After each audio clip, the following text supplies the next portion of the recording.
Ons sien altyd hoë insulienvlakke met insulienweerstandigheid, maar met een uitsondering. En dit is waar die pankreas besig is om in te gee.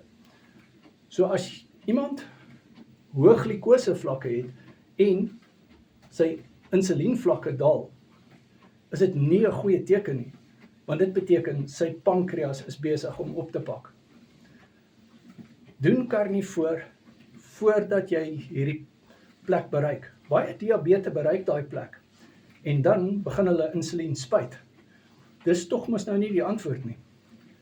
Ja, dis dalk 'n tydelike oplossing, maar ons weet dat al gebruik jy die regte diabetiese medikasie en die regte inspuitings, kry jy nog steeds die insulienweerstandigheid, neeweffekte, hartsiekte, ledemate wat verlore gaan, geamputeer word, kanker, hoë urinesuurvlakke en die komplikasies van diabetes.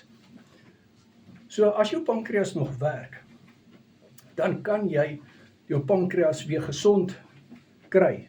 Jou pankreas kan herstel as hy nog 'n klein bietjie werk. As hy nie meer werk nie, uit die aard van die saak, dan gaan geen dieet daardie pankreas weer regmaak nie.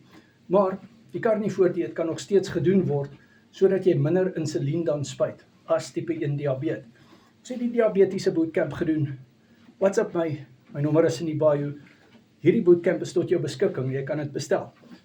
En ons maak opnames van dit. Karnivoor keto word coaching. WhatsApp